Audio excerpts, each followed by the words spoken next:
నీ కడుపులో కిరాతకుడివా నువ్వు. బతికున్న రోజులు నువ్వు ఆ గిల్టీనెస్ ని ఫీల్ అవ్వాలి. ఈయనకు ప్రజెంట్ ఒక ఆడపిల్ల పుట్టింది. ఆ అమ్మాయి పెద్దగా అయినాక మా అమ్మ ఏది అంటే మీ అయ్య పేషెంట్. మీ అయ్య నీతో పాటు మీ అమ్మ కూడా దిద్దామనుకున్నాడు. చెప్తే ఆ అమ్మాయికి నీ మీద కలిగే ఇంప్రెషన్ ఎట్లుంటది. పెళ్లి చేసుకొని ఇబ్బంది పెట్టి ఈ రోజు నువ్వు ఆ అమ్మాయి ప్రాణానికి నువ్వెవరు? Hi everyone, welcome to my channel. Vizag లో ఒక ఇష్యూ జరిగింది. ప్రెగ్నెంట్ తో ఉన్న ఒక లేడీని తన సొంత భర్తనే తన చేతులతోని పిసికి చంపడం జరిగింది. ప్రేమించి పెళ్లి చేసుకున్నప్పుడు మన ప్రేమకు ప్రతిరూపంగా ఓ బిడ్డ పుడుతుంది అని ఆ బిడ్డ రాక కోసం ఎంతగానో వెయిట్ చేస్తారు. ఇన్ని రోజులు ప్రేమను దక్కించుకోవడం కోసం చాలా మాటలు, చాలా కష్టాలు పడ్డం, ఫైనల్గా మన డ్రీమ్ ఫుల్ఫిల్ అవుతుంది అని ఆ బిడ్డను ఎత్తుకున్నప్పుడు ముఖంలో ఉండే సంతోషం అంతా ఇంత ఉండదు. కానీ ఈ నీచుడు, ఈ కిరాతకుడు అసలు మగ జాతిలోనే చెడగొట్టిండు.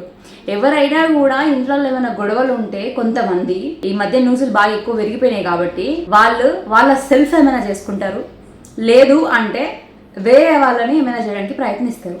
కోపంలో ఉన్నప్పుడు వాళ్ళు ఏ డిసిషన్ తీసుకుంటారో వాళ్ళకి తెలియదు కాబట్టి. కానీ ఇక్కడ వాళ్ళ భార్యతో పాటు భార్య కడుపులో పెరుగుతున్న బిడ్డను కూడా చేస్తున్నాను అని గ్రహించలేని ఒక మానవ మృగం. అసలు ఏమనుకున్నాడు, ఏం ఆలోచించిండో తెలియదు. ప్రేమించే కదా పెళ్లి చేసుకున్నది, మరి మినిమం సెన్స్ లేదా? ఇఫ్ ఇన్ కేస్ నీకు వేరే వాళ్ళ పైన ఏమైనా ఇష్టమే ఉంటే డైరెక్ట్ వెళ్ళి పెద్దలతో మాట్లాడుకొని వేరే అమ్మాయిని పెళ్లి చేసుకోవాలి. మీకు విడాకులు ఇచ్చి ఆ అమ్మాయి తీసే రైట్ నీకు ఎక్కడది? ఏదైనా కూడా మితి మీరొద్దు. వీడి కోపం వస్తే ఆ కోపంలో ఏం చేస్తున్నాడో కూడా అర్థం కాదేమో, మరి అంత దారుణంగా ఉన్నాడు. ప్రెగ్నెంట్ తో ఉన్నప్పుడు ఫోటోషూట్ కూడా వాళ్ళు చేసుకున్నారు. ఎన్ని బాధలున్నా ఎన్నున్నా కూడా ఫ్యామిలీ దాకా రానియకుండా ఆ అమ్మాయి నెట్టుకొచ్చింది. వీళ్ళిద్దరి మధ్య ఏదైనా ఘర్షణ వచ్చినప్పుడు అయినా ఇలాంటివి ఎన్ని జరిగినా కూడా ఆ అమ్మాయి బయట వాళ్ళకి వచ్చి చెప్పలేదు. ఎందుకు చెప్పలేదు అంటే ప్రేమించి పెళ్లి చేసుకున్నారు, ఆదర్శంగా ఉండాలి, లేదంటే పెద్దలు ఈ రోజు నువ్వు చేసుకున్న సంబంధమే కదా ఇట్లా అయ్యింది అని నన్ను నిలదీస్తారు అని ఆ అమ్మాయి ఆలోచించి ఎన్ని ఇబ్బందులు పెట్టినా, నువ్వెంత క్రూరంగా ప్రవర్తించినా కూడా బయటికి వచ్చి ఒక్కరికి ఒక మాట చెప్పలేదు. ఎందుకు చెప్పలేదు? అది ఆ అమ్మాయిని అంత ట్రూగా లవ్ చేసింది. మరి నువ్వేం చేసినావు?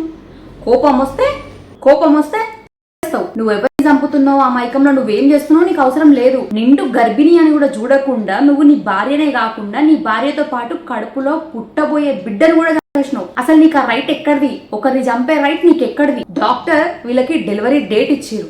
ఆ డెలివరీ డేట్ రోజు భార్యని హాస్పిటల్ కూడా తీసుకోపోలేడు ఈ కిరాతకుడు. మరి భార్య మీద నీకంత కోపం ఉంటే నువ్వు పెళ్లి ఎందుకు చేసుకున్నావు? ఆమె బతికేది కదా. పెళ్లి చేసుకుని ఇబ్బంది పెట్టి ఈ రోజు నువ్వు ఆ అమ్మాయి ప్రాణాలు తీయనికే నువ్వెవరు? అంటే ఆడపిల్ల పుట్టింది, ఆడపిల్ల పుడితే బాగోదు అని నీ ఇంటెన్షన్. ఆ అమ్మాయి అట్లా అయినప్పుడు ఈయన వాళ్ళ ఇంటికి ఫోన్ చేసి మీ అమ్మాయి స్పృహలో లేదండి వచ్చి చూడండి అంటే వాళ్ళు వచ్చి చూసిరు. అప్పటికే ఆమె ప్రాణాలను కోల్పోయింది. ఈయన ఏం తెలియనలాక ఆ మాయకుడిలాగా పక్కన వచ్చి అసలు ఏం జరిగింది అన్నట్టు బిహేవ్ చేసిండు. తీరా హాస్పిటల్ దగ్గర తీసుకెళ్తే వాళ్ళ రిలేటివ్స్ దగ్గరికి వచ్చి గొడవపడ్డం, కోపంలో గొంతు విసిరేసిన అని చెప్పి. అసలు కోపం వస్తే ఏమైనా చేసిస్తావా? ఒకవేళ మీ అమ్మ కూడా అట్లనే అనుకుని ఉంటే నువ్వు ఉండకపోదువు కదా. అంటే నీ తల్లి అయితేనేమో నీకు ప్రేమ ఉంటది, నీ భార్య అయితేనేమో ప్రేమ ఉండదా? నీ కడుపులో ఉంటే నీ బిడ్డ కిరాతకుడివా నువ్వు. బతికున్న రోజులు నువ్వు ఆ గిల్టీనెస్ ని ఫీల్ అవ్వాలి. ఈయనకు ప్రజెంట్ ఒక ఆడపిల్ల పుట్టింది. ఆ అమ్మాయి పెద్దగా అయినాక మా అమ్మ ఏది అంటే మీ అయ్య పేషెంట్. మీ అయ్య నీతో పాటు మీ అమ్మ కూడా దిద్దామనుకున్నాడు. చెప్తే ఆ అమ్మాయికి నీ మీద కలిగే ఇంప్రెషన్ ఎట్లుంటది? కన్న తండ్రైనా నన్ను చాలి అనుకున్నది అని ఆ బిడ్డ ఎంత బాధపడుతుంది. బయటికి ఎక్కడికన్నా వెళ్ళినప్పుడు నీ తండ్రి ఎవరు అంటే నా తండ్రి ఇతను అని అమ్మాయి చెప్పుకోలేని పరిస్థితిలో ఉంచినావు నువ్వు. ఉన్న రోజులు జైల్లో చిప్పకుడు తినుకుంటూ బతికింకా. కానీ మొన్న ఇట్లానే కర్ణాటకలో ఇష్యూ జరిగితే 5 years అమ్మాయి పైన రేప్ చేస్తే పోలీసులు ఎంక్వైరీ చేసి సీసీ కెమెరాలో చూసి అతను పారిపోవడానికి ప్రయత్నిస్తే అతన్ని ఎన్కౌంటర్ చేసేసారు.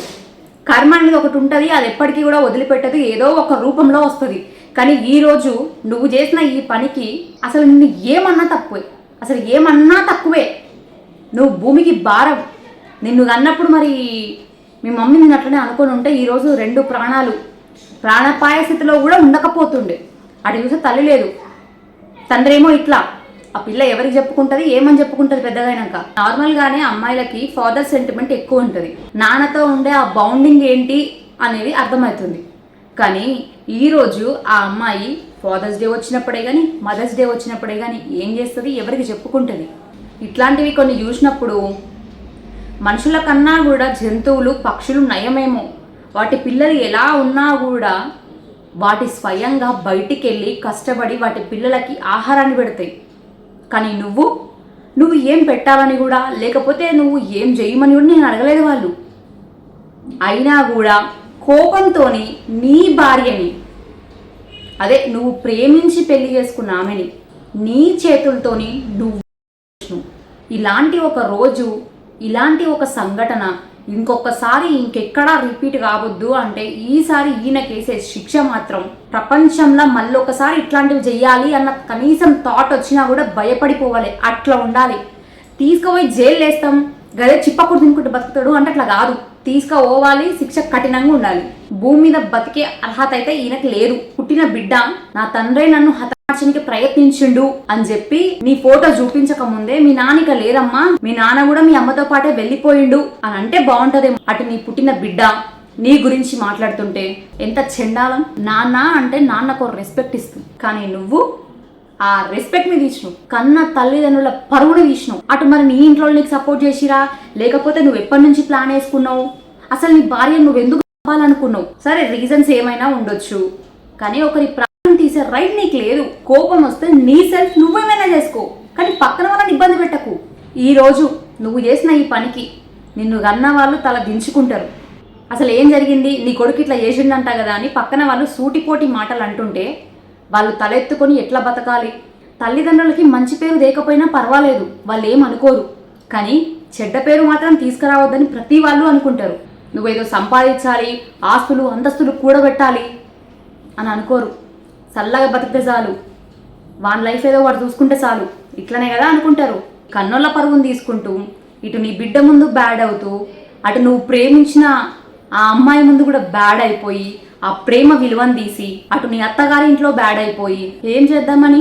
దయచేసి ఒకటే చెప్తున్నా, క్షణికావేశంలో ఒక డిసిషన్ తీసుకోకండి. కోపం వస్తే ఆ కోపం పోయే వరకు కావాలంటే ఇంట్లో నుంచి బయటికి వెళ్ళండి, లేదా నీకు బాగా దగ్గరగా ఉన్న నీ స్నేహితులతోని ఫోన్స్ మాట్లాడండి.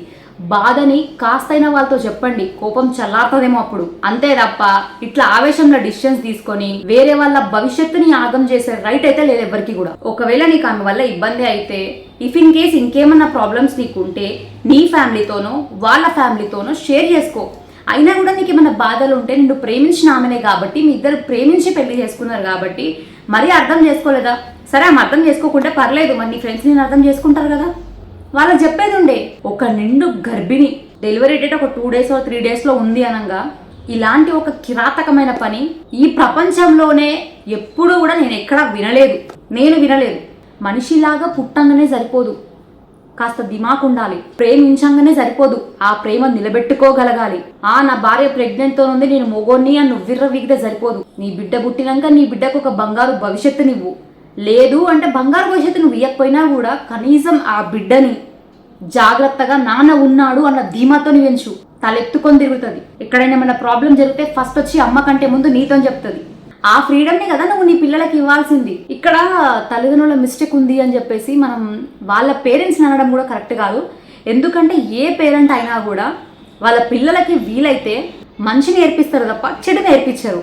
మరి ఈయన సర్కిల్లో ఈయన పైశాచిక ఆనందానికి, ఈ సైకో మెంటాలిటీకి, ఈయన ఇంతలా పుషప్ అవ్వడానికి ఎవరు హెల్ప్ చేసిరు? అసలు ఈయన ఎప్పటి నుంచి స్కెచ్ చేసుకున్నాడు? ఎందుకు ఆ భార్య పైన అలాంటి ఒక అఘాయిత్యానికి పాల్పడాలనుకున్నాడు? నిండు గర్భిణి అని చూడకుండా ఆ అమ్మాయికి ఫుడ్ పెట్టి మంచిగా చూసుకోవాల్సిన అబ్బాయే అమ్మాయి గొంతు విసిరేస్తే ఏంది పరిస్థితి? నాకేముందిలే, కొన్ని రోజులు మహా అంటే జైలు ఉంటే తర్వాత బయటికి వస్తా అనుకుంటున్నావేమో. నువ్వు జైలు ఉంటే ఉండు, కానీ అక్కడ నీకు శిక్ష కఠినంగా ఉండాలి. ఆ అమ్మాయి ఎంత అనుభవించిందో అంతకు డబల్ నువ్వు అనుభవించాలి. ఆమెతో పాటు ఆమె కడుపులో బిడ్డ ఎంత అనుభవించిందో అంతకు డబల్ నువ్వు అనుభవించాలి. ఇఫ్ ఇన్ కేస్ కాదు అని నువ్వు బయటికి వచ్చినావు అనుకో, అక్కడ ఉన్నోళ్ళే నిన్ను ఈ భూమి మీద లేకుండా చేస్తారు.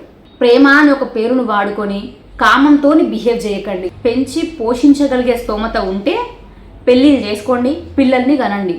ఆడపిల్ల ఉడితే భూమికి బరువా? ఆడపిల్ల అయితే నువ్వు పెంచలేవా? అంటే నిన్ను కన్నా నీ తల్లి ఆడదే అంటే అప్పుడు నీకు ఆడది కావాలి. కానీ నీ కడుపులోనే ఒక ఆడపిల్ల ఉడుతుంది అంటే మాత్రం నీకొద్దు. నువ్వు నీ భార్యని అంతగానం హింసిస్తున్నా, గొంతు నిలేస్తున్నా, ఆ అమ్మాయి ఎవరికి చెప్పుకోకుండా నువ్వు పెట్టే టార్చర్ని అనుభవించింది. అది ఆడతనం. మరి నీ మొగతనం ఏడుంది? జ్ఞానేశ్వర్ అని పేరు పెట్టుకోగానే సరిపోదు, కనీసం నీకు ఎవరితో ఎలా మెలగాలి అన్న జ్ఞానం కూడా ఉండాలి. అయినా అమ్మాయి ఎంత పిచ్చిదైతే నువ్వు పోయి అమ్మాయిని లవ్ చేస్తున్నా అనగానే యాక్సెప్ట్ చేసి పెళ్లి చేసుకొని నీతోనే ఉండడానికి ఇష్టపడింది కదా, దానికి నువ్వు ఇచ్చిన గిఫ్ట్ ఇది కదా. గ్రేట్, పెద్ద గ్రేట్ లవ్ స్టోరీ మీది. నీ భార్య నేను ఒక మాట అంటే కొట్టు, తిట్టు, గొడవడు, పంచాయతీలు పెట్టు. నీ గొడవ ఆగకపోతే పెద్దలను పిలిపించి మాట్లాడు. అప్పటికీ సెట్ అవ్వదు అనుకుంటే విడాకులు తీసుకో. అంతే తప్ప ఇష్టం లేకుండా కలిసి ఉండి ఇంకొక దాంతో ఎఫ్ఐఆర్లు పెట్టుకొని నీ ఇంట్లో ఉన్న లక్ష్మీదేవిని, నీ ఇంట్లో ఉన్న ఆడబిడ్డని ఎప్పుడూ కూడా దూరం చేసుకోకు. వీడికి బతికే రైట్ లేదని నేను అంటా. మీరేమనుకుంటున్నారు? కామెంట్స్ చేయండి. మరిన్ని వీడియోస్ కోసం ఛానల్ని సబ్స్క్రైబ్ చేయండి.